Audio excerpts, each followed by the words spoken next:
नमस्कार, स्वागत है आपका हेलो किसान में। आपके साथ मैं हूं अंजू सिंह। हेलो किसान एक लाइव फोन इन कार्यक्रम है जहां हम खेती किसानी से संबंधित तमाम नए नए विषय लेकर आते हैं, उन पर चर्चा करते हैं और साथ ही हमारे साथ दो विशेषज्ञ रहते हैं जो कि हमारे किसानों के लाइव सवालों के जवाब देते हैं और हमारे किसान अपने सवाल हम तक एक फोन कॉल के माध्यम से पहुंचा सकते हैं।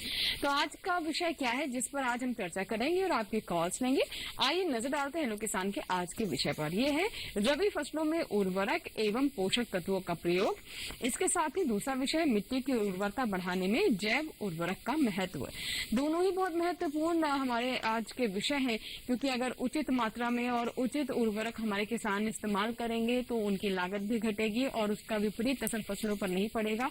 और साथ ही आज हम बात करेंगे जैव उर्वरक के बारे में। ये आज के समय की मांग हो गई है, क्योंकि हम जानते हैं कि स्वास्थ्य को लेकर अब हमारे कंज्यूमर काफी सचेत है। ऐसे में किस तरीके से रसायनों का उपयोग कम किया जाए और जैव उर्वरक कैसे इस्तेमाल किए जा सकते हैं, क्या लाभ है, इसके बारे में भी हम आपके सवाल लेंगे। टोल फ्री नंबर आप नोट कर लें जिनके माध्यम से आप हमें संपर्क कर सकते हैं 1800113060। दूसरा नंबर है 1800113061। टोल फ्री यानी इन पर आपको कोई शुल्क नहीं लगेगा, तो बस फोन उठाएं और अपने सवाल हम तक पहुंचाएं। दोनों ही विषयों के बारे में हमने आपको भी बता दिया और हमारे जो खास मेहमान है आइए उनसे मुलाकात करवा देते हैं, जो कि एक हमारे मेहमान स्टूडियो में है और एक हमारे मेहमान वर्चुअल प्लेटफॉर्म पर हमारे साथ जुड़ रहे हैं, तो उनसे भी हम बात करेंगे। हमारे साथ डॉक्टर रजनीश पांडे जी भी हैं। डॉक्टर पांडे बहुत बहुत स्वागत है आपका कार्यक्रम में। आप मुख्य प्रबंधक हैं विपणन इफको नई दिल्ली में और पांडे जी से हम बात करेंगे कि किस तरीके से सही मात्रा में जो फसलों में उर्वरक हैं उनका इस्तेमाल किया जाए, पोषक तत्वों की कैसे पूर्ति की जाए, रबी फसलों में इनका क्या महत्व है, इसके बारे में हम रजनीश जी से विस्तार से समझने की कोशिश करेंगे। साथ ही डॉक्टर मनोज कुमार सिंह हमारे साथ हैं, वैज्ञानिक कृषि विज्ञान केंद्र कौशाम्बी उत्तर प्रदेश से। मनोज जी आपका भी कार्यक्रम में स्वागत है। आपसे हम जैव उर्वरकों के बारे में समझेंगे, क्या है ये, कैसे इस्तेमाल किया जाए, कैसे हमारे किसान इसको तैयार कर सकते हैं, इसके लाभ क्यों हम कह रहे हैं कि मिट्टी की सेहत को सुधारने के लिए बहुत जरूरी है, बहुत तरह के इसके लाभ हैं। विस्तार से सभी बातें हम समझेंगे और चलिए चर्चा की शुरुआत करते हैं। रजनीश जी, जैसे कि हमारा आज का विषय है रबी फसलों में उर्वरक एवं पोषक तत्वों का प्रयोग, तो विशेष तौर पर हम रबी फसलों की बात कर रहे हैं क्योंकि उसी का ही समय है। पोषक तत्वों और उर्वरकों के इस्तेमाल को लेकर कौन सी विशेष बातें हैं जो आप हमारे दर्शकों के साथ साझा करेंगे? धन्यवाद अंजू जी, और आपने हमें मौका दिया यहाँ पर अभी सारी रबी फसल में उर्वरकों के बारे में बताने के लिए। तो मैं मुख्य रूप से यहाँ पर आपको जलविले उर्वरकों के बारे में एवं नैनो यूरिया के बारे में आपको मुख्य रूप से बताने की बात करूंगा, क्योंकि ये विशेष उर्वरक हैं और जो भविष्य के उर्वरक हैं और इनकी उपयोग क्षमता ज्यादा है और जिससे जो हमारा जो मुख्य उद्देश्य है कि जो खेती में जो लागत को घटाना है और किसान की आमदनी को बढ़ाना है, इस उद्देश्य को हम प्राप्त कर सकते हैं। तो इसलिए हम जल विलय उर्वरकों एवं नैनो उर्वरकों के बारे में, खेती में किस तरह से इसका रबी के फसलों में प्रयोग किया जाए, इसके बारे में मुख्य रूप से चर्चा करें। बिल्कुल, तो नैनो उर्वरकों का इस्तेमाल और जैसे कि आपने बताया जल विलय उर्वरक, ये कैसे इस्तेमाल किए जा सकते हैं। और आपने एक यहाँ पे बहुत महत्वपूर्ण बात की कि ये भविष्य के उर्वरक है, यानी आने वाला समय इन्हीं का ही है। तो बहुत जरूरी हो जाता है कि हमारे किसान समझे, अपने आप को भविष्य के लिए तैयार करें, अभी से इनका इस्तेमाल करना शुरू कर दें, क्योंकि इससे लागत भी घटती है और फसलों पर इसका ज्यादा हमें लाभ भी देखने को मिलता है। आइए देखते हैं जुड़ी हमारी रिपोर्ट।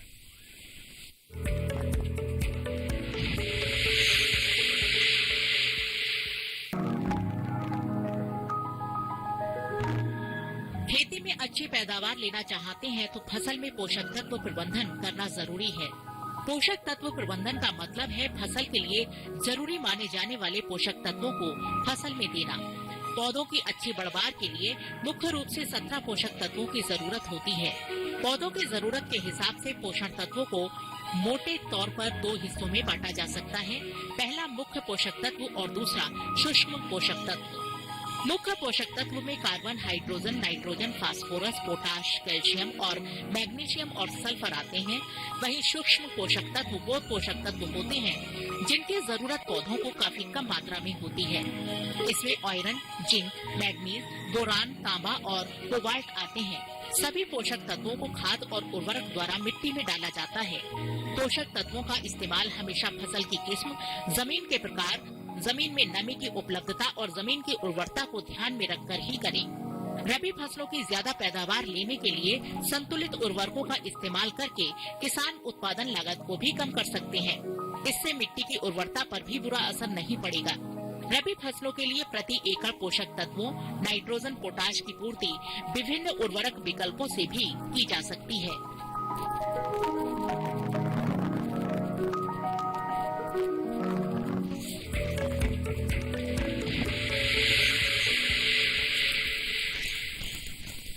रजनीश जी, अभी हमने रिपोर्ट देखी और कौन कौन से पोषक तत्व हैं जिनकी पूर्ति करनी जरूरी होती है ये भी हमने बताया। तो आज हम विशेष तौर पर जैसे कि आपने बताया कि जो नैनो उर्वरक है, इसके अलावा जल विलय जो आपने बताया, भविष्य के हमारे उर्वरक हैं, इनके बारे में विस्तार से चर्चा करेंगे। तो हम किस तरीके से चर्चा की शुरुआत करें? क्या हर एक फसल में किस तरीके से इनकी उपयोगिता है उस पर बात करें, या फिर आप इसको बताना चाहेंगे कि सबसे पहले ये होते क्या है और कैसे इनका उपयोग होता है? मैं ये बताना चाहूँगा कि देखिए, हमें खेती में इस बात में बहुत ज़्यादा ध्यान देना चाहिए कि हम उतना ही उर्वरक प्रयोग करें जितनी हमारी फसलों की ज़रूरत है।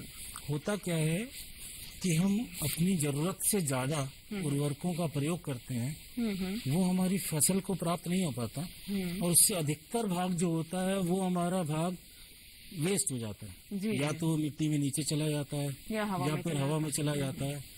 उससे हमारी मिट्टी की संरचना खराब होती है और धीरे धीरे हमारा मिट्टी बंजर अवस्था की तरफ परिवर्तित होने लगती है। किसान को ये लगता है कि मेरा उत्पादन घट रहा है जी, तो मुझे और उसमें यूरिया डालना चाहिए, पर असल में होता क्या है, उसकी मिट्टी की दशा खराब हो रही है तो वो और उसमें खाद डालने लगता है, तो उसकी लागत बढ़ती जाती है परंतु उसका उत्पादन उतना नहीं प्राप्त हो पाता जी। तो हमें इस चीज पे किसान का ध्यान आकर्षित कराना है कि उसको उतनी ही मात्रा में उसकी खाद की जरूरत कराए और ये चीजें संभव है जल विलय उर्वरकों के माध्यम से एवं हमारे नैनो यूरिया के माध्यम से। इससे हम कम मात्रा में खाद का प्रयोग कराकर हम उसको अधिक से अधिक उत्पादन प्राप्त करा सकते हैं। जी जी बिल्कुल। तो जैसे कि आपने बताया और शुरुआत में भी आपने ये बात कही कि बहुत जरूरी हो जाता है कि हमारे दर्शक, हमारे किसान ये समझे कि सही मात्रा का इस्तेमाल या फिर कौन से उर्वरक हैं जिनकी आपको जरूरत है वाकई में आपके खेत में, क्योंकि कई बार ये होता है कि पता होता नहीं किसान को कि कौन से पोषक तत्वों की ज्यादा जरूरत है, किनकी कम जरूरत है, लेकिन जो एक सेट पैटर्न होता है जो उन्होंने सुना होता है, देखा होता है, उसी पैटर्न पर वो झोंकते जाते हैं और जिससे उनकी लागत भी बढ़ती है और साथ ही उस तरह का लाभ नहीं हो पाता है। तो इसके बारे में और विस्तार से मैं जानना चाहूंगी रजनीश जी से, लेकिन उससे पहले आइए बात करते हैं। हमारे साथ डॉक्टर मनोज जी भी जुड़ चुके हैं। मनोज जी, आज के एक तरीके से देखा जाए तो दोनों ही ये विषय कहीं ना कहीं एक दूसरे से जुड़े हुए हैं और जैव उर्वरकों की बात करें तो क्या है ये जैव उर्वरक, क्योंकि आजकल हम देख रहे हैं हालांकि हमारे देश के लिए, किसानों के लिए कोई नई बात नहीं है, ये तो पहले होता ही था, लेकिन अब इसे प्रचारित और प्रसारित करने की जरूरत पड़ रही है। तो मैं चाहूंगी सबसे पहले इसके बारे में बताएं क्या है ये। देखिए, हम सभी जानते हैं कि माटी की उर्वरा शक्ति का आधार हमारी मिट्टी में जो सूक्ष्म जीवाणु है वो होते हैं, लेकिन कहीं न कहीं हम उसको भूलते चले जा रहे हैं। हमने खाद के, रासायनिक खाद के रूप में यूरिया है, डीएपी है, पोटास है, इनका प्रयोग शुरू कर दिया और कहीं एक अंधाधुंध प्रयोग शुरू कर दिया है, जिसकी वजह से जो हमारी मिट्टी की उर्वरा शक्ति का आधार जो सूक्ष्म जीवाणु है वो धीरे धीरे हमारी मिट्टी से विलुप्त होते चले जा रहे हैं। तो ये जो जैव उर्वरक है ये कई प्रकार के होते हैं और ये जैव उर्वरक हमारी मिट्टी में जो पौधे रासायनिक उर्वरकों को लेते हैं नमी की अवस्था में, उनको बढ़ाने का काम करता है और उनको बढ़ाने के साथ ही साथ उसमें जो पोषक तत्व है उनको उपलब्ध कराता है।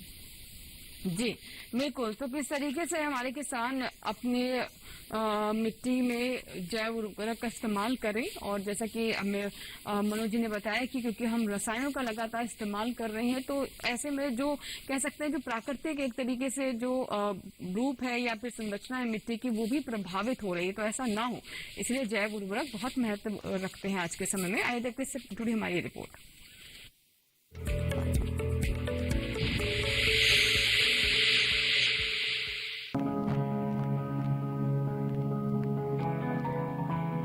पैदावार में बढ़ोतरी करने के लिए मिट्टी को उपजाऊ बनाना जरूरी है। मिट्टी उपजाऊ तब बनेगी जब हम जैव उर्वरकों को मिट्टी में मिलाएंगे। जैव उर्वरकों के इस्तेमाल से फसल को पोषक तत्वों की आपूर्ति होने के साथ मिट्टी की उर्वरता भी स्थिर बनी रहती है। जैव उर्वरकों का इस्तेमाल रासायनिक उर्वरकों के साथ करने से रासायनिक उर्वरकों की क्षमता बढ़ती है, जिससे उपज में वृद्धि होती है। जैविक खाद के इस्तेमाल से मिट्टी को 30 से 40 किलोग्राम नाइट्रोजन प्रति हेक्टेयर मिल जाती है और उपज 10 से 20% तक बढ़ जाती है।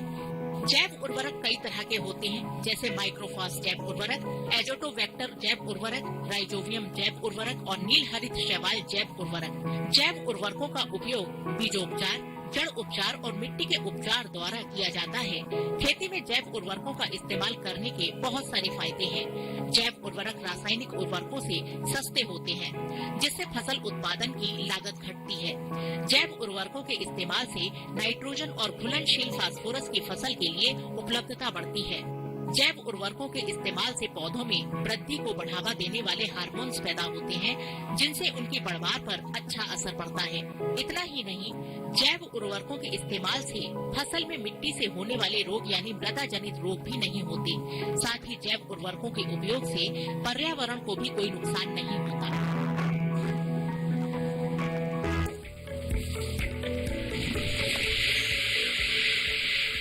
तो भी आपने जाना कि जैव उर्वरकों का किस तरह से हमारे किसान लाभ ले सकते हैं और पर्यावरण के भी अनुकूल है, मिट्टी की सेहत के लिए भी ये बहुत अच्छा विकल्प है हमारे किसानों के लिए। तो आइए इस पर और बात कर लेते हैं। मनोज जी और क्या बताना चाहेंगे, क्योंकि हमने रिपोर्ट में बहुत तरह के जैव उर्वरकों के बारे में बात की, तो कहाँ से आप शुरुआत करना चाहेंगे? क्या किसी विशेष जैव उर्वरक के बारे में बताएंगे या फिर अभी हम उसी पे बात करें कि लाभ किस तरह के हैं इसके?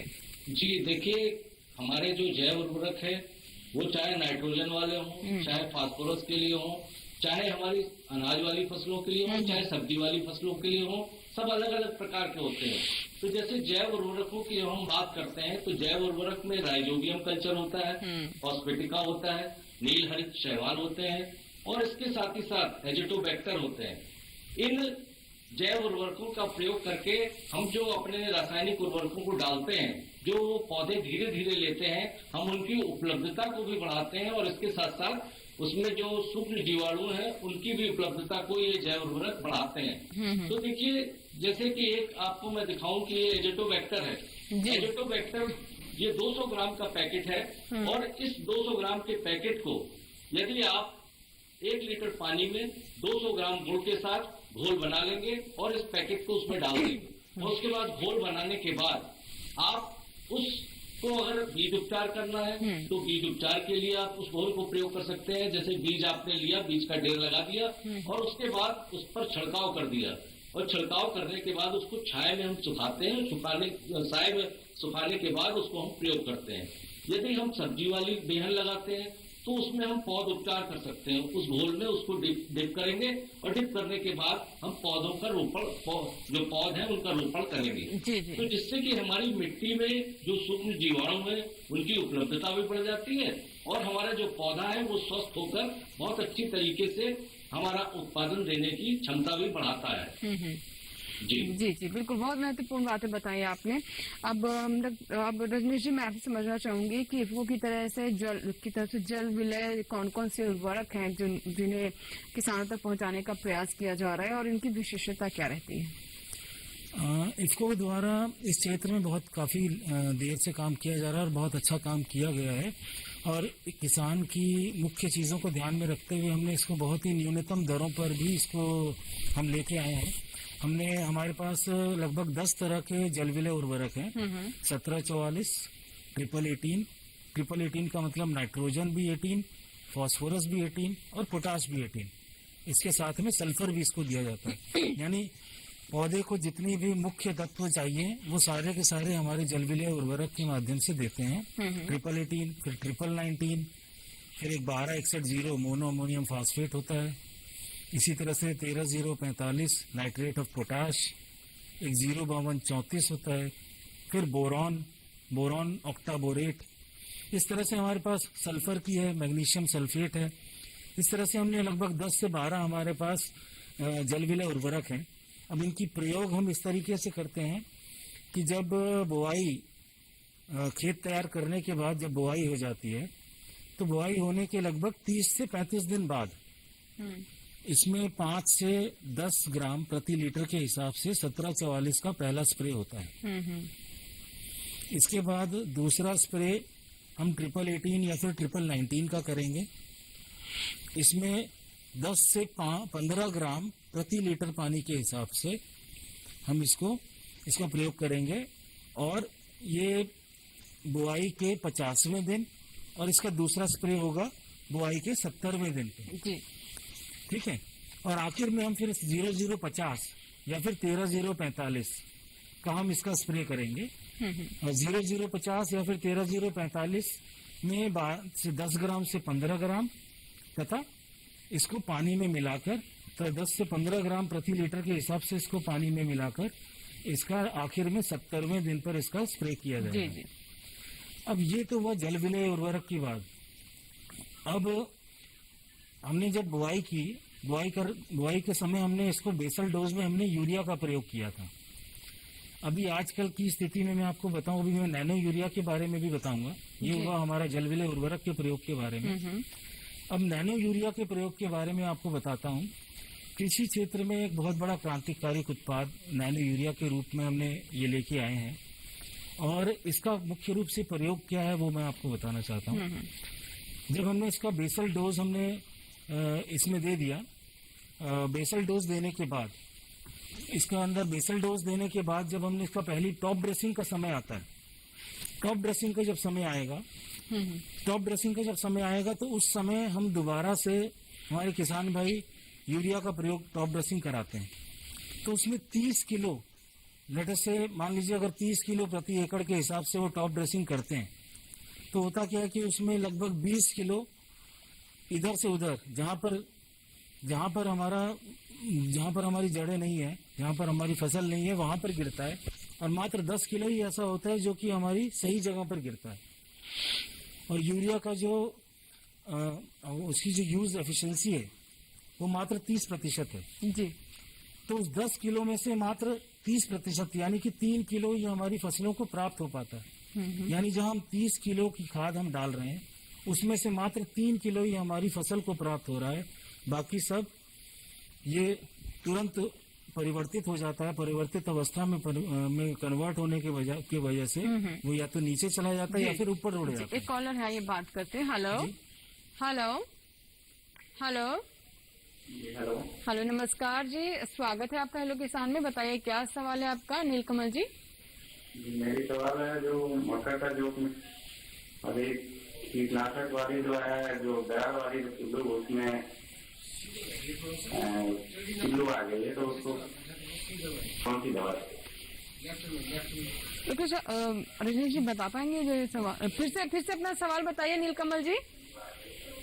मक्का का जो पौधा है ना उसमें दरार वाली पिल्लू आ गई है तो उसमें कौन सा दवा चलेगी? जी मनोज जी, ये मक्का के बारे में पूछना चाह रहे हैं, आप बता पाएंगे? इनका सवाल कीटनाशकों से जुड़ा हुआ है। मक्के में क्या पूछ रहे हैं?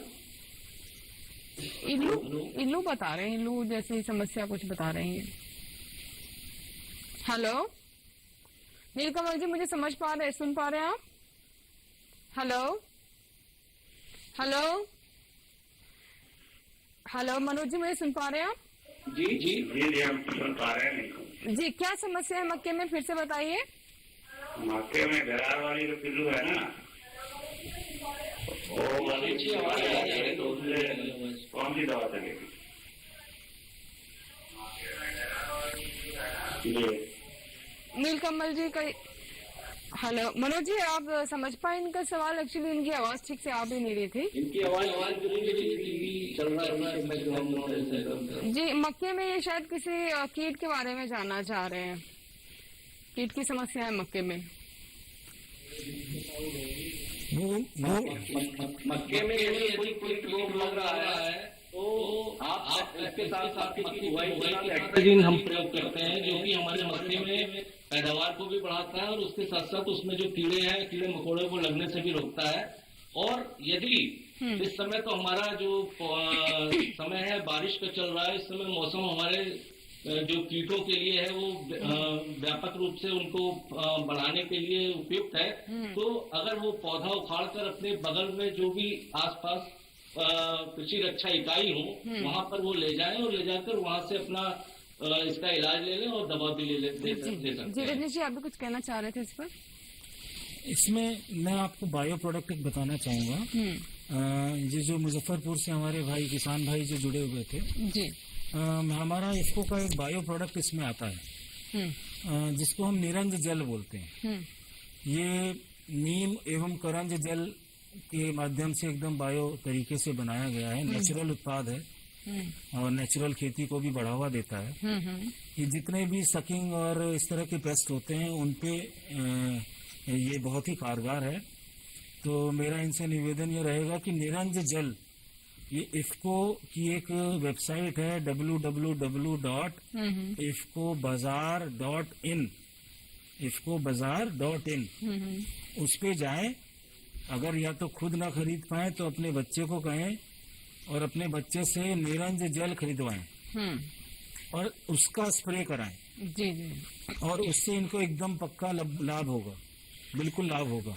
निरंज जल जितने भी सकिंग पेस्ट हैं उसमें काम कारगर है। जी रजनीश जी, और आप बताए थे कि आप नैनो उर्वरक के बारे में भी आगे जानकारी देंगे। नैनो उर्वरक के बारे में मैं बहुत महत्वपूर्ण जानकारी ये दे रहा था कि जब हमने टॉप ड्रेसिंग की तो टॉप ड्रेसिंग में मात्र 30 किलो में से मात्र 3 किलो ही हमारी फसल को प्राप्त हो पाया। 3 किलो जब हमारी फसल को प्राप्त हो पाया तो यहाँ 30% की जिसकी उपयोग क्षमता थी हमारी यूरिया की, वो मात्र 10% ही रह गई। अब उसमें हुआ क्या कि उसमें अधिकतर तो खाद हमारी वेस्ट हो गई। तो किसान को ये लगा कि उसने खाद तो इतनी प्रयोग की परंतु उसका रिजल्ट उसको नहीं मिला, तो उसने उसका और अधिक खाद इसका यूज करने का प्रयास किया। अब इसमें क्या होगा, यहाँ पर हम इसको 30वें दिन पे 30 से 35वें दिन पे अब स्टॉप ड्रेसिंग के बजाय मैं सभी किसान भाइयों से ये अपील करूंगा कि नैनो यूरिया का प्रयोग कराएं। नैनो यूरिया 2 से 4 ml प्रति लीटर के हिसाब से, ढक्कन के हिसाब से वो उसमें निकाल के अपनी टंकी में डालें। 1 एकड़ में 6 टंकी के आसपास लगेगा पानी, 6 टंकी से 8 टंकी, तो उतने का उसमें स्प्रे करने के हिसाब से घोल बना लें और उसको उसके अंदर अगर सागरिका भी मिलाएं तो और भी अच्छा है और भी उनको फायदा होगा। तो नैनो यूरिया का स्प्रे वो टॉप ड्रेसिंग के बजाय नैनो यूरिया का प्रयोग करवाएं और प्रति एकड़ इनको लगभग आधा बोतल यानी आधा लीटर की हमारी जो बोतल आ रही है उसमें से लगभग 300 लीटर 250 ml से 300 ml एक पहले स्प्रे में इसका प्रयोग होगा जी।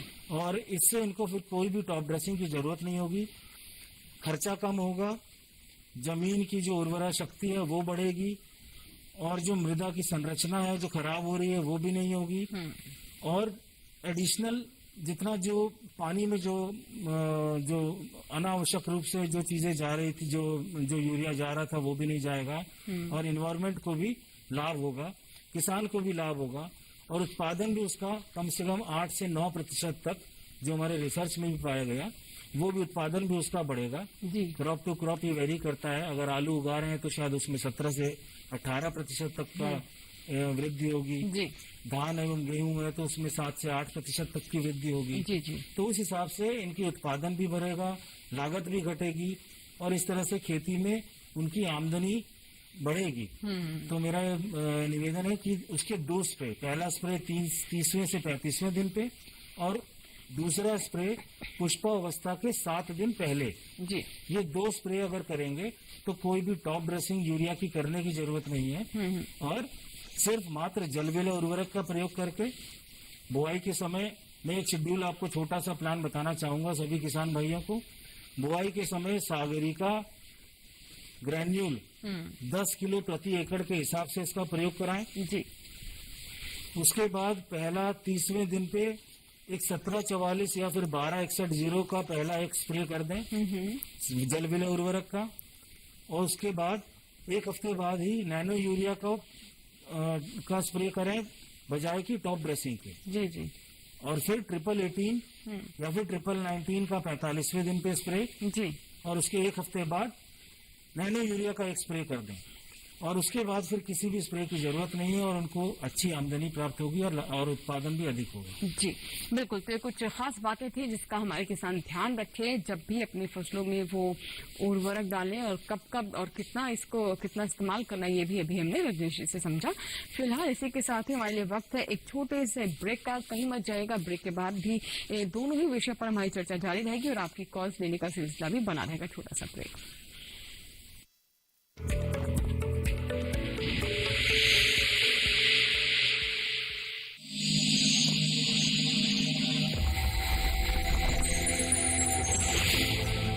आत्मनिर्भर किसान भारत की शान। उत्पादन में आत्मनिर्भर होने के साथ साथ फसल की कटाई के उपरांत उपज की हानि को रोकने, ग्रामीण क्षेत्रों में रोजगार सृजन करने और बीज से बाजार तक के विजन को मजबूती देने के उद्देश्य से 1 वर्ष पूर्व माननीय प्रधानमंत्री श्री नरेंद्र मोदी जी ने एक महत्वाकांक्षी केंद्रीय योजना एग्रीकल्चर इंफ्रास्ट्रक्चर फंड की शुरुआत की।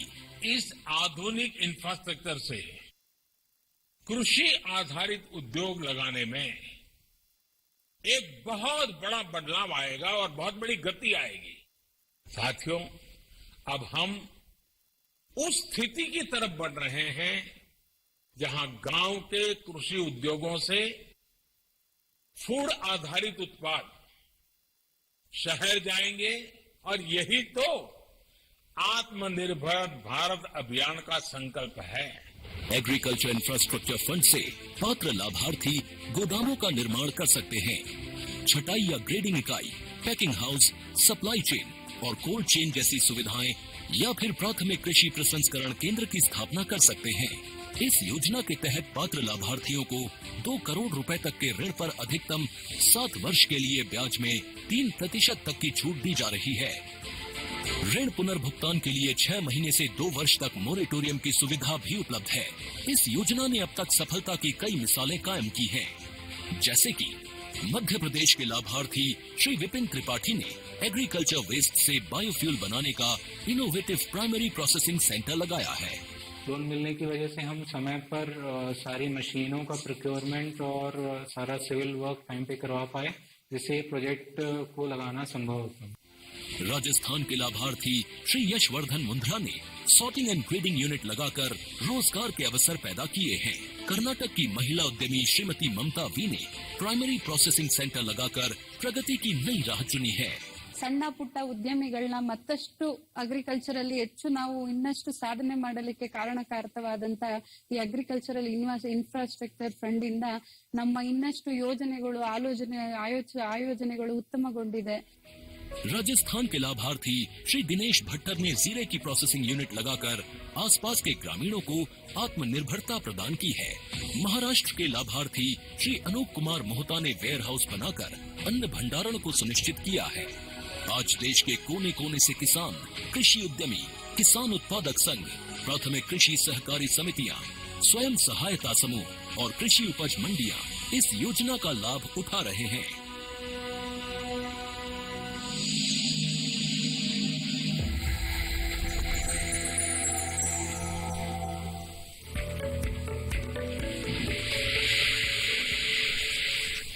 ब्रेक के बाद एक बार फिर आपका स्वागत है। आप देख रहे हैं लोग किसान। आज हम बात कर रहे हैं जैव उर्वरकों के बारे में और साथ ही हम आपको बता रहे हैं कि रबी फसलों में किस तरीके से हमारे किसान उर्वरक और जो पोषक तत्व हैं उनका प्रबंधन करें। इससे जुड़े तमाम सवाल हम आपके ले रहे हैं। कॉलर हमारे साथ जुड़ चुके हैं, आइए उनसे बात करते हैं। हेलो हेलो जी नमस्कार, स्वागत है। हेलो किसान में बताइए क्या सवाल है आपका।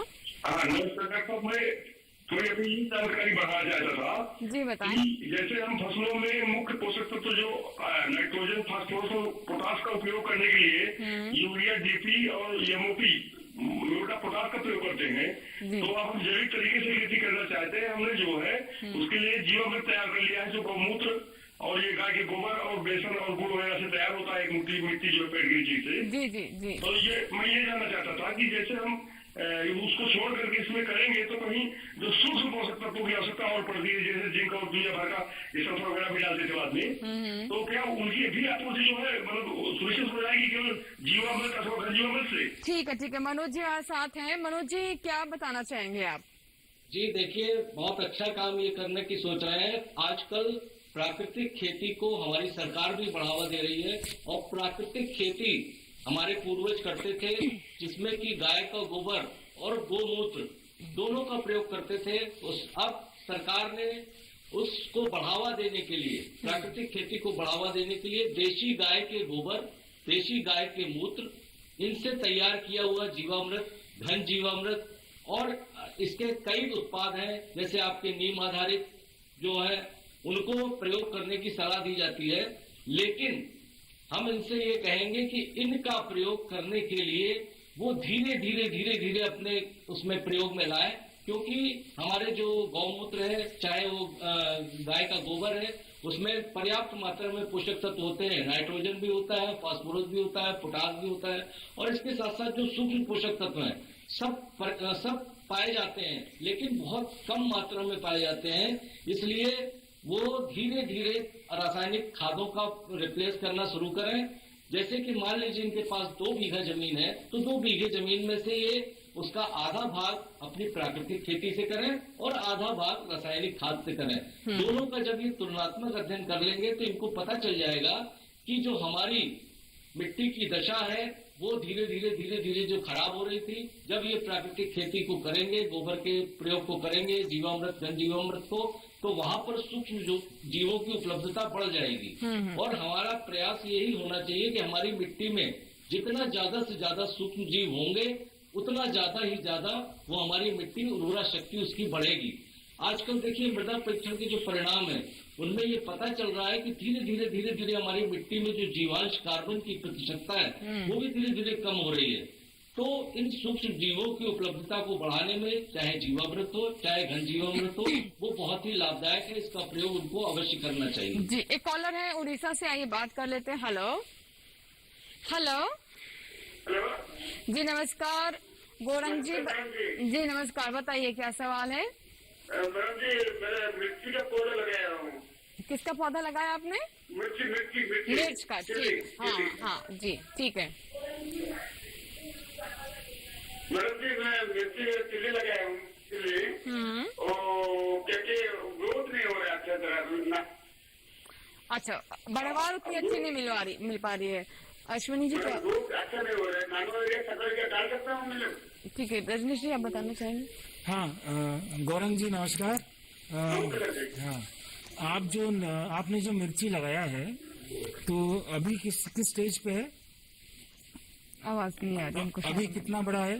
हाँ, आप इसमें नैनो यूरिया मिलकर हाँ, कितना समय हो गया आपकी फसल को?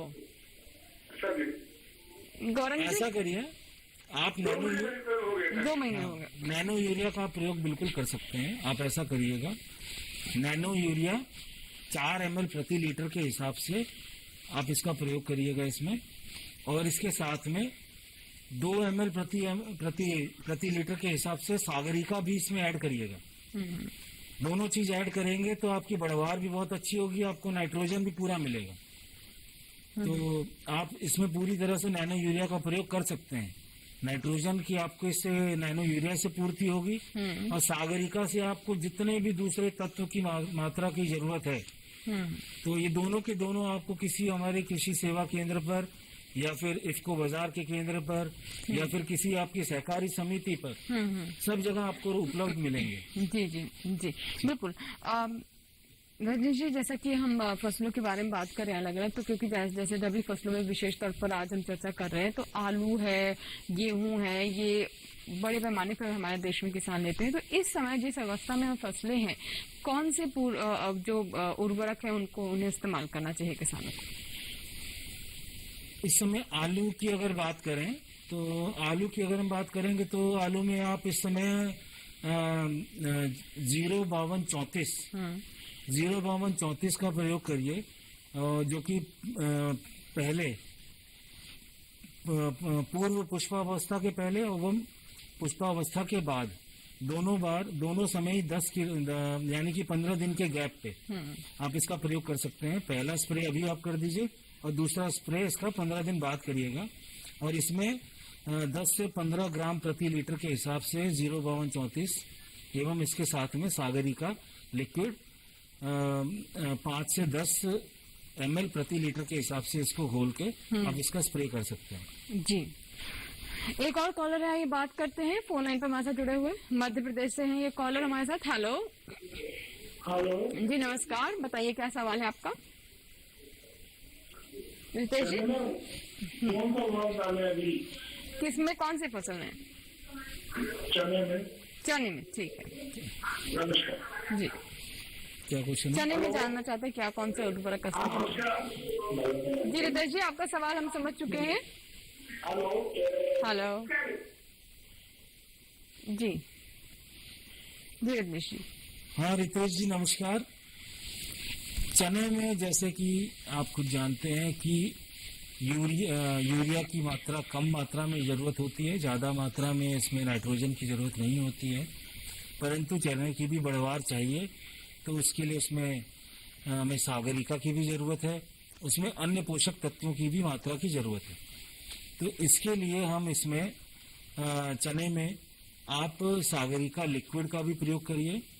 अब हालांकि बुआई का नहीं, अब अभी तो आप लिक्विड का स्प्रे कर सकते हैं जी। और सागरिका लिक्विड का स्प्रे करने के साथ में आप अगर नाइट्रोजन आप पहले नहीं दिए हैं, हालांकि कई जगह पर ये चीज़ हमने देखने में आया कि अगर 2 ml प्रति लीटर के हिसाब से भी इसमें अगर नाइट्रोजन का प्रयोग किया गया लेग्यूमिनस क्रॉप में भी, तो उसमें हमारा काफ़ी अच्छे रिजल्ट आए हैं। तो आप इसमें नैनो यूरिया और साथ में सागरिका दोनों का प्रयोग कर सकते हो, दोनों को मिला के आप इसका स्प्रे कराएं और बहुत अच्छी तरह से दोनों आपस में घुलनशील है और बहुत अच्छे इसके रिजल्ट आपको मिलेंगे। जी जी। लेकिन मनोज, जब मैं आपसे बात करना चाहूंगी, अब हम उर्वरकों के बारे में बात कर रहे हैं और एक हमारे दर्शक ने बताया कि कैसे उन्होंने जीवामृत तैयार किया है, तो ऐसे में और कौन कौन से अच्छे विकल्प हैं, कौन कौन से ऐसे जैव उर्वरक को तैयार कर सकते हैं, क्या इसके बारे में आप बताना चाहेंगे? इसकी विधि क्या है? जी देखिए, जो हमारे वायुमंडल है उसमें प्रतिवर्ष लगभग 50 से लेकर 200 किलोग्राम नाइट्रोजन उपलब्ध रहती है, लेकिन उसका उपयोग हम नहीं कर पाते हैं। तो ये जो जैव उर्वरक है, ये अगर हम इनका प्रयोग करते हैं तो जो दलहनी फसलों के लिए जो हमारा जैव उर्वरक है राइजोबियम कल्चर, यदि हम उसका प्रयोग करते हैं तो ये हमारी मिट्टी में तो जो नाइट्रोजन की उपलब्धता है उसको बढ़ाता है, इसके साथ साथ जो हमारी वायुमंडल में जो नाइट्रोजन है उसको भी ये हमको देता है। तो दलहनी फसलों की जब आप जड़ों को मतलब निकाल के देखेंगे पौधे को, तो उसकी जड़ों में गांठें पाई जाती हैं और उन गांठों में हमारा जो प्रकृति द्वारा प्रदत्त नाइट्रोजन है वो उसमें पाया जाता है। तो इनका राइजोबियम कल्चर का प्रयोग करके आप उसकी उपलब्धता को बढ़ा सकते हैं और उसका उत्पादन भी आप अच्छा कर सकते हैं। लेकिन एक बात यह है कि देखिए, दिनों दिन जो हमारी मिट्टी है उसकी स्थिति खराब हो रही है। हम उसमें केवल रासायनिक उर्वरकों का प्रयोग तो कर रहे थे, लेकिन जो हमारे चाहे वो गोबर की खाद हो, चाहे हमारे नेटिव कंपोस्ट हो, उनका प्रयोग हमने धीरे धीरे कम करना शुरू कर दिया है। तो इन दोनों खादों का प्रयोग हमको बढ़ाना चाहिए, केचुए वाली खाद और जो हमारे घर का किचन वेस्ट है उससे हमको नेटिव कंपोस्ट बनाना चाहिए। दोनों जो खादें हैं वो हमारी 90 दिन में तैयार हो जाती हैं और ये पूरी पोषक तत्वों से भरपूर होती हैं। अभी जो हम अंधाधुंध रासायनिक उर्वरकों का प्रयोग कर रहे हैं उसकी वजह से हमारे जो अनाज है चाहे सब्जी है उनमें पोषक तत्व गायब होते चले जा रहे हैं। लेकिन अभी जो हमारे साथी रजनीश जी बता रहे हैं वो नैनो जो फर्टिलाइजर आया है, नैनो यूरिया, उसका प्रयोग बहुत ही लाभदायक है। वो एक तो पर्यावरण में प्रदूषण भी कम करता है और इसके साथ साथ उसकी बहुत कम मात्रा हमारे जो नैनो पार्टिकल है, नैनो इसीलिए उसका नाम रखा गया है। और जो हमारा 1 एकड़ में किसान जो आधे लीटर की बोतल लाता है उसको प्रयोग अगर करता है तो निश्चित रूप से हमारी मिट्टी की स्थिति भी सुधरेगी और जो उसका दिनों दिन जो उत्पादन घट रहा था वो उत्पादन भी बढ़ेगा। और जब उसकी उत्पादन क्षमता बढ़ेगी तो जो हमारी बीजों की क्षमता है उसके आधार पर हम उत्पादन लेकर अपना उत्पादन बढ़ा सकते हैं और अपनी आय में भी वृद्धि कर सकते हैं। जी जी बिल्कुल। और रजनीश जी, जैसे कि नैनो उर्वरक के बारे में अभी मनोज जी ने भी बताया कि किस तरीके से इसके बहुत सारे लाभ हैं, तो क्या कुछ सावधानी भी बरतने की जरूरत है? क्योंकि आपने बताया कि आमतौर पर जो ट्रेडिशनली हमारे किसान उर्वरकों का इस्तेमाल करते हैं उसमें कितने अधिक वेस्टेज होती है, तो क्या नैनो उर्वरक में जो आपने बताया कि वैसे भी इसमें वेस्टेज कम है, लेकिन फिर भी क्या किसी तरह की सावधानी बरतने की जरूरत रहती है? नैनो यूरिया में 4% नैनो नाइट्रोजन है, तो 4% नैनो नाइट्रोजन होने के नाते ये बहुत कम मात्रा में ही प्रयोग होता है और पूरी मांग को पूरा करता है। इसको प्रयोग करते वक्त जब इसको हमने फर्टिलाइजर कंट्रोल ऑर्डर में जब ये उत्पाद सरकार ने इसको निबंधन इसका कराया गया, तब इसको विभिन्न मानकों के अंतर्गत इसको पहले परखा गया। बायोटेक्नोलॉजी के मानक हैं, फूड प्रोसेसिंग सेक्टर के मानक हैं, ministry of food processing, ministry of agriculture, ministry of biotechnology, इन सभी के विभिन्न मानकों के अंतर्गत इसको पहले पास करने के पश्चात फिर ये nano nitrogen fertilizer control order के अंतर्गत निबंधन इसका हुआ है। तो ये सभी मानकों के अनुरूप एकदम सेफ पाया गया है। ये फसल के लिए भी एकदम तरह से सेफ है, उससे उगने वाले उत्पाद के लिए भी सेफ है, और जो उत्पाद हम जो उसको खाएंगे वो उत्पाद भी हमारे खाने योग्य है और इसके लिए एकदम सेफ है। इन सभी के परिणाम इसको हमने लैब में टेस्ट कराए गए हैं सरकार द्वारा, और उसके अनुसार ही इसमें ये पाया गया कि पूरी तरह ही सेफ है। हाँ, इसको जब आप स्प्रे कर रहे हैं तो इसको आप अपने एक मास्क का प्रयोग करें और अपने हाथ में ग्लव्स पहने, और बस इसके अलावा और हर तरीके से सेफ है, इसमें और कोई दिक्कत नहीं है। बारिश अगर हो जाती है तो बारिश अगर हो जा रही है तो आप उसको तुरंत आप उसके बाद दोबारा भी स्प्रे करें 12 घंटे के बाद, और इसको ठंडे थोड़ी कूल जगह पर रखें।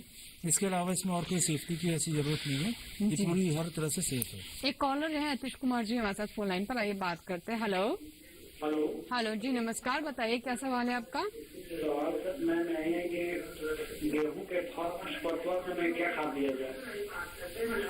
हेलो जी, रजीश जी, आप समझ पाए इनका सवाल? समझा नहीं। एक बार फिर से सवाल बताइए।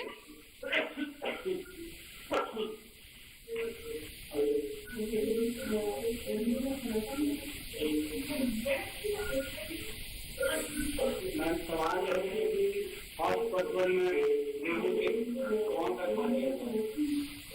गेहूं में कौन सा खाद दिया जाए? गेहूं में कौन सा खाद दिया जाए? गेहूं में अतीश जी, गेहूं में आप सभी किस्म के जो हमारे खाद हैं उनका प्रयोग कर सकते हैं। आप जल विलय उर्वरकों का भी प्रयोग कर सकते हैं, आप नैनो यूरिया का भी प्रयोग करेंगे, आप सागरिका का भी प्रयोग करिए। तो अभी आज की स्थिति में आप का गेहूं जो आज तारीख है 10 जनवरी जी, और आपके यहाँ थोड़ा लेट गेहूं होता है, तो उस हिसाब से आपके यहाँ 40 से 50 दिन का गेहूं है। तो उस हिसाब से आप पहले आप एक जल विलय उर्वरक की अगर पहले बात करें तो आप 1919 या फिर 18 का एक स्प्रे कर सकते हैं, यानी 10 से 15 ग्राम प्रति लीटर के हिसाब से इसका स्प्रे करा दीजिए, इससे आपको लाभ मिलेगा। इसमें सागरिका भी मिला सकते हैं, साथ में सागरिका मिला के 10 से 15 ml प्रति लीटर के हिसाब से इसको सागरिका मिलाएं और इन दोनों को मिला के स्प्रे कर दें। साथ में अब आपको कोई भी नैनो इसमें यूरिया का आपको कोई भी टॉप ड्रेसिंग अब नहीं करनी है, उसके बजाय आप नैनो यूरिया का इसमें स्प्रे कराइए। 4 ml प्रति लीटर के हिसाब से आप नैनो यूरिया लीजिए और उसको टंकी में भरकर जी, आप उसकी 6 टंकी मुझे आपकी लगेगी प्रति एकड़, तो आप उसका स्प्रे करिए। और अब आप कोई टॉप ड्रेसिंग मत करिएगा, क्योंकि नैनो यूरिया का जो नाइट्रोजन होता है वो दीर्घकालीन लंबे समय तक पौधे में उपलब्ध रहता है। जो यूरिया से जो आपको नाइट्रोजन मिलता है वो एक बार में मिलता है, उसके बाद घट जाता है। जैसे तुरंत वो ज्यादा मिलता है तो उस समय अचानक सक्यूलेंसी बढ़ जाती है पौधे में, और सक्यूलेंसी बढ़ने से फिर सकिंग पेस्ट, अभी जैसे मेज में उनको पेस्ट लग गया है तो उसमें पेस्ट लगने लगते हैं, फिर आप उसके बाद रसायन उसमें डालने लग जाएंगे। इसीलिए यूरिया का प्रयोग मत करिएगा, नैनो यूरिया का प्रयोग करिएगा। 4 ml प्रति लीटर के हिसाब से अब आप इसका टॉप ड्रेसिंग कराइए। टॉप ड्रेसिंग करने की जरूरत नहीं है, नैनो यूरिया प्रयोग करिए और 18 या फिर 19 साथ में सागरिका। बिल्कुल। तो मैं आगे आपसे समझूंगी कि जो हमारे दर्शक देख रहे हैं उनके मन में भी सवाल आ रहा होगा कि अगर वो इस तरह जल विलय या फिर नैनो यूरिया का इस्तेमाल करना चाहते हैं तो ये कहाँ से उपलब्ध होगा, कहाँ से प्राप्त होगा, कहाँ जाकर ये खरीद सकते हैं? जाने के छोटे से ब्रेक के बाद देखते रहें किसान छोटा सा ब्रेक।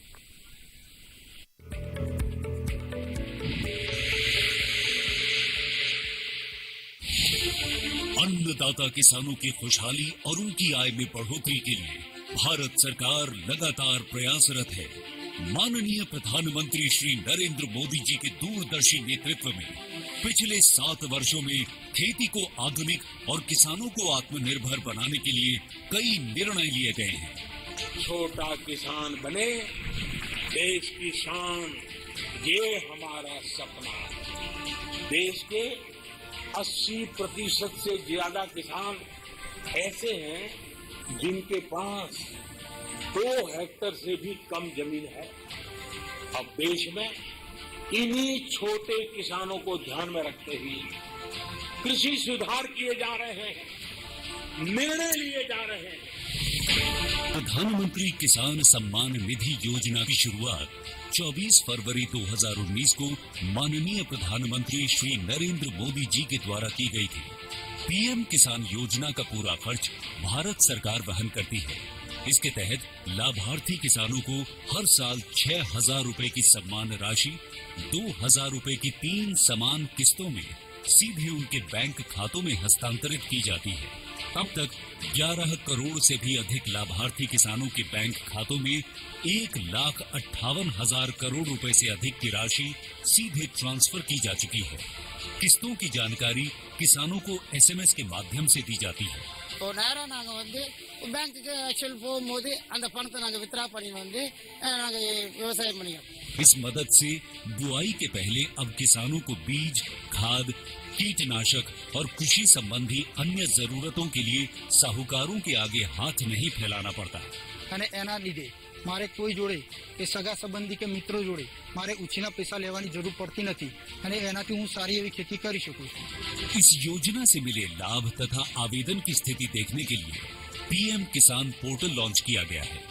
इस पोर्टल के माध्यम से पात्र किसान अपना पंजीकरण स्वयं करने के साथ साथ अब तक मिले लाभ और अपने आवेदन की स्थिति फार्मर्स कॉर्नर से देख सकते हैं। इस योजना का लाभ पात्र किसानों को ही मिल सके, इसके लिए इस प्रक्रिया को फूल प्रूफ बनाते हुए इसे आधार और इनकम टैक्स वेरिफिकेशन के साथ साथ फिजिकल वेरिफिकेशन से भी जोड़ा गया है। इसके अलावा किसानों की सुविधाओं और जानकारी के लिए पीएम किसान मोबाइल ऐप भी विकसित किया गया है। पीएम किसान सम्मान निधि योजना का लाभ देश के सभी राज्यों और केंद्र शासित प्रदेशों के किसानों को मिल रहा है। इसे हासिल करके हमारा किसान सबल और आत्मनिर्भर हो रहा है। इस स्कीम ने हमारा भारत सरकार ने हमारा किसान के लिए बहुत बड़ा सम्मान दिया है। इसीलिए हम भारत सरकार को, प्रधानमंत्री नरेंद्र मोदी जी को हम बहुत बहुत धन्यवाद देते हैं। आत्मनिर्भर भारत की पहचान प्रगतिशील और समर्थ किसान।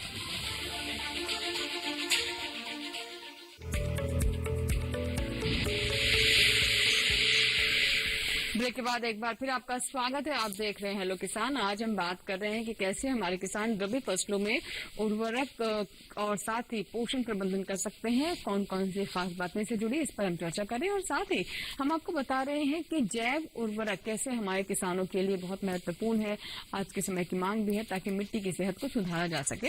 एक कॉलर हमारे साथ जुड़ चुके हैं, आइए बात करते हैं उनसे। हेलो जी, पहले मैं आपसे अनुरोध करना चाहूंगी कुंवर चंद जी, टेलीविजन की आवाज कम कर दे, पहले बंद कर दीजिए।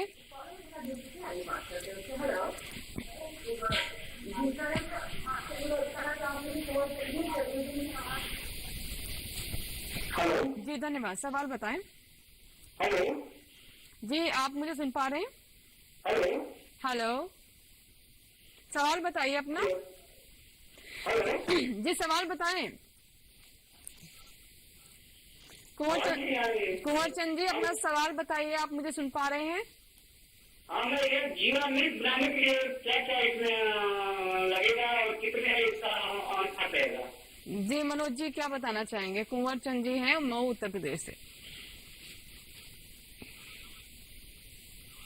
जीवामृत और जीवामृत बनाना चाहते हैं तो आप गाय का गोबर, देशी गाय का गोबर लीजिए और देशी गाय के गोबर के साथ साथ देशी गाय का ही गौमूत्र होना चाहिए। दोनों को बराबर मात्रा में एक किसी ड्रम में या उसमें आप प्लास्टिक का ना हो, उसमें आप उसको पानी के साथ घोल बना के और उसको 10 दिन के लिए रख दीजिए। और 10 दिन के रखने के बाद उसको आप अपने खेतों में उसको आप प्रयोग कर सकते हैं, खाद के रूप में छिड़काव कर सकते हैं, उसका तरल बना के आप उसमें स्प्रे भी कर सकते हैं। इस तरीके से आप उसका प्रयोग कर सकते हैं। देखिए, एक बात यह है कि जो हमारी मिट्टी है उसमें सूक्ष्म पोषक तत्वों की कमी भी होती चली जा रही है। तो अभी हमारे कॉलर जो गेहूं की बात कर रहे थे कि हमको कौन सी खाद देनी है, उसमें अगर वो सूक्ष्म पोषक तत्वों का मिश्रण जो कि मल्टीप्लेक्स के नाम से भी आता है उसको प्रयोग कर सकते हैं। उसका अगर प्रयोग करते हैं तो जो भी हमारी गेहूं की फसल है उसमें अगर सूक्ष्म पोषक तत्वों की कमी हो रही है तो वो सूक्ष्म पोषक तत्वों की कमी की पूर्ति करेगा। तो उसको आप जरूर ज्यादा से ज्यादा अपने खेतों में प्रयोग करिए। और इसके साथ साथ घन जीवामृत या जीवामृत की जो बात कर रहे हैं उसको भी प्रयोग करके आप अपनी मिट्टी की उर्वरा शक्ति को बढ़ा सकते हैं। जी जी बिल्कुल। तो अभी आपने जाना कि किस तरीके से आप जीवामृत तैयार कर सकते हैं और कौन कौन सी और अन्य बातें हैं जिससे मिट्टी की सेहत को बेहतर किया जा सकता है। एक और कॉलर है, ये बात करते हैं उनसे। हेलो हेलो जी नमस्कार, बताइए क्या सवाल है आपका। अंजू जी, मुझे जैव उर्वरक के बारे में बात करनी है डॉक्टर साहब। जी, क्या क्या कोई खास विशेष बात जानना चाहते हैं आप? हाँ, मुझे वैम के बारे में जानकारी है। मैंने पूछा कि वैम खरीदी थी 5 किलो और उसका गेहूं में उपयोग किया मैंने। तो मैं ये जानना चाहता हूँ, जैसे हमने वैम पूछा से ली थी तो उसका जो कितने दिन तक वो उसके अंदर बैक्टीरिया वो जीवित रह सकते हैं, क्या नीचे टेम्परेचर पे रखने की जरूरत पड़ती है उन्हें? मनोज जी, सारी बातें मुझे डॉक्टर साहब से बताइए। ठीक है कृष्ण जी, मनोज जी हमारे साथ हैं, लगातार अभी बने हुए हैं। जी मनोज जी, क्या बताना चाहेंगे आप? देखिए, जैव उर्वरक जो भी आप प्रयोग करें तो जैव उर्वरक जब आप लाएं तो उसमें आप ये जरूर देखें कि उसमें जो आपकी तिथि है वो कब बना है, उसमें पैकेट पे लिखा रहता है, उसको जरूर आप देख लें। वो ज्यादा पुराना नहीं होना चाहिए और उसको लाकर आप कहीं गर्म स्थान पे मत रखिए, उसको छायादार स्थान में रखिए जहां पर तापमान नियंत्रित करें, क्योंकि उसमें जो हमारे सूक्ष्म जीवाणु होते हैं वो मर सकते हैं। तो उसको लाकर आप 200 ग्राम का जो पैकेट है उसको 1 लीटर पानी में मिला लीजिए और मिलाने के बाद 200 ग्राम गुड़ का घोल बनाइए और घोल बनाकर उसमें अच्छी तरीके से उसको मिला दीजिए। मिलाने के बाद आप उसको प्रयोग करिए अपने खेतों में और उसको जो है वो उसमें जो सूक्ष्म जीवाणुओं की कमी है उसकी उपलब्धता को बढ़ाएगा और जो आपकी खाद आप जो भी दे रहे हैं उसकी मात्रा को वो बढ़ाएगा। इसके साथ साथ आपकी मिट्टी में, आपकी फसल में जो भी पोषक तत्वों की कमी है उसकी उपलब्धता की पूर्ति वो कर देगा। इस तरीके से आप उसको प्रयोग करें, लेकिन प्रयोग की तिथि जो आप प्रयोग करने से पहले उसकी तिथि को जरूर देख लें, क्योंकि अगर उसमें हमारे सूक्ष्म जीवाणु होते हैं वो मर गए तो वो आप चाहे कितना भी लाकर उसको प्रयोग करिए, वो आपके प्रयोग के बेकार है, वो आपकी मिट्टी के लिए किसी भी प्रकार से कोई लाभ आपको नहीं देगा। जी जी बिल्कुल, बहुत बहुत महत्वपूर्ण बातें बताई आपने मनोज जी, बहुत बहुत शुक्रिया हमारे साथ जुड़ने के लिए और दर्शकों को इतनी महत्वपूर्ण जानकारी देने के लिए बहुत बहुत धन्यवाद आपका। जी रजनीश जी, अंत में मैं चाहूंगी आप और कौन सी खास बातें बताना चाहेंगे हमारे दर्शकों को, क्योंकि कार्यक्रम को अब समाप्त करने का समय है, तो कुछ अगर हम पॉइंट्स मिस कर गए हैं अगर उन्हें आप बताना चाहें। अंत में मैं आपको कुछ मुख्य बातें ये बताना चाहूँगा कि हमारी खेती में जब हम मुख्य रूप से इस बात पर अब ध्यान देने लगे हैं, हमारे किसानों को इस बात पर ध्यान देना होगा कि किस तरीके से उनको अधिक से अधिक अपनी खेती से लाभ अर्जित करना है और उसमें हमारी मिट्टी पर, हमारी मृदा पर एवं हमारे पर्यावरण पर भी किसी तरह का दुष्परिणाम नहीं आना चाहिए। इन सभी चीज को ध्यान में रखते हुए हमें नए किस्म के उत्पादों को, नए किस्म के कृषि निवेशों को ध्यान में रखना चाहिए, उसके प्रयोग करना चाहिए। और जहाँ तक नैनो यूरिया की बात है, ये क्रांतिकारी उत्पाद है, इसको हम सभी किसान भाइयों को इसको अपनाना है। और ये हमारा, मैं आपको ये बताऊं कि लगभग 2 करोड़ बॉटल बनाकर विभिन्न देश के विभिन्न जनपदों में, सभी गांव, तहसीलों में जितनी भी समितियां हैं वहां तक पहुंचाया जा चुका है। अभी जनवरी महीने में जब अभी इसकी गेहूं में इसके प्रयोग के समय आएगा जिस भी प्रदेश में, तो वो वहाँ पर अपनी समितियों से इसको क्रय कर सकते हैं और अधिक से अधिक इसको अपनाएं। जी, और यही मेरा मुख्य रूप से आपके लिए संदेश। जी, बहुत बहुत शुक्रिया, बहुत बहुत धन्यवाद। आप स्टूडियो में आए और दर्शकों को इतनी महत्वपूर्ण जानकारी दी। आपने बताया कि कैसे रबी फसलों में उर्वरकों का प्रबंधन करें, पोषक तत्व किस तरीके से सुनिश्चित करें, इन तमाम बिंदुओं पर विस्तार से चर्चा की। बहुत बहुत धन्यवाद एक बार। धन्यवाद।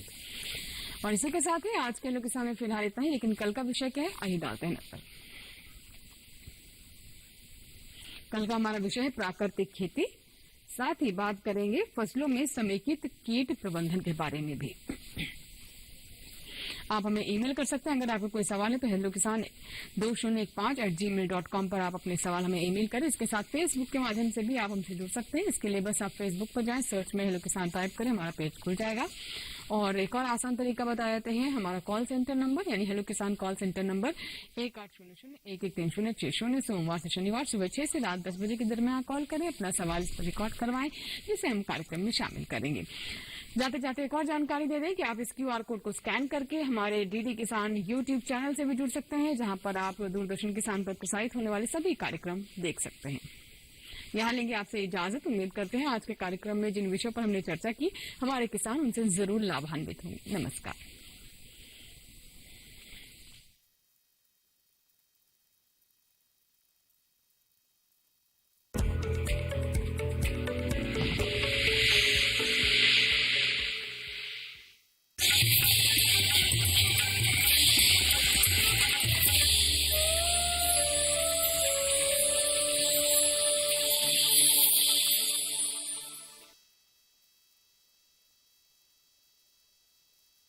हर तकनीक पर पकड़, खबर मौसम की हो या हो हाट बाजार, दिखाएंगे देश की प्रमुख हलचल और खेती किसानी से जुड़ी हर बात। देखिए किसान समाचार रोजाना दोपहर 1:30 पर और शाम 7 बजे।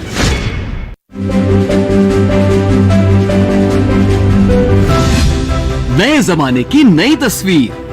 अब छत पर लगे टीवी एंटेना को कहो गुड बाय सदा के लिए। समय के साथ बदलें, आगे बढ़ें। ले आए आज ही दूरदर्शन का DD फ्री डिश। इसमें है आपके पसंदीदा 100 से ज्यादा टीवी चैनल्स। इसके अलावा 51 एजुकेशनल यानी पढ़ाई लिखाई वाले चैनल्स और 48 रेडियो चैनल्स। और तो और सेट टॉप बॉक्स लगवाने के बाद कोई खर्चा नहीं, बिल्कुल नहीं। डिजिटल क्रांति की ओर एक कदम और आपका DD फ्री डिश। प्रधानमंत्री किसान सम्मान निधि योजना के बारे में। इसी तरह की योजनाओं से ही किसान का आगे भविष्य में सुधार हो सकता है। योजना तो मतलब ये काफी सही है और मैं बहुत खुश हूँ, से बहुत संतुष्ट हैं। उत्तर प्रदेश का बहुत विकास हुआ है। ये दोबारा सरकार आनी चाहिए। सरकार ने लगातार किसानों के हित में काम किया है, इससे बहुत लाभ है, बड़ी खुश है और सरकार से भी बहुत खुश है। योगी जी अति उपयोगी। चौपाल चर्चा प्रधानमंत्री किसान सम्मान निधि योजना देखिए दूरदर्शन किसान पर 11 जनवरी मंगलवार सुबह 9 बजे। अरे प्लीज मुझे मेरे बच्चों से मिलवा दो। खेलो।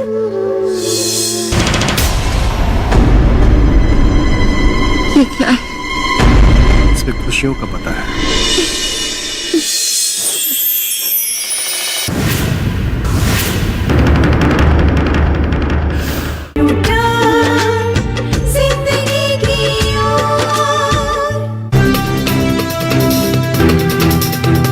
मैं तुझे हासिल किए बिना वापस नहीं जाने वाला। बहुत परेशान कर दिया होगा ना इसने। क्या? तुम दोनों शैतानी आत्माएं तो नहीं हो ना? इस बच्चे के बारे में पता ही ना चले। हाँ एक रास्ता है। तो नाज़ों न्यू ने बच्चों को जन्म दिया। तुम फिर क्यों जाते हो? सभी दानवों का नाश कर कर लेपचा मानवों को बचाओ। जी देवी। मैं जानता हूँ कि तुम मुझको मल्लयुद्ध में परास्त नहीं कर सकते। तुम जीवित ही नहीं रहना चाहते तो तुम्हारी इच्छा भी मैं पूरी कर दूंगा। और क्या तुम्हें अपने बेटे की बहादुरी पर कोई शंका है? मुझे तुमसे कदापि ऐसी आशा नहीं थी। और तुम भी मुझे पाना चाहते हो? पाना चाहता था। आज परीक्षा हो ही जाए, या तो तुम रहोगे या मैं।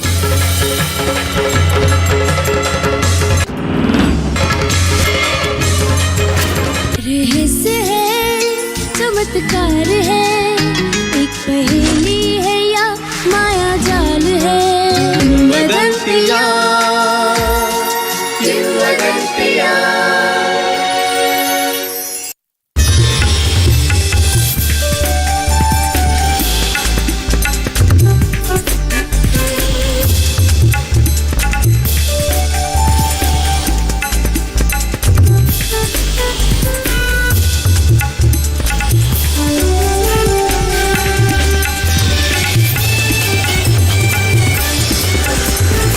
टीवी के साथ बदलते भारत की शान।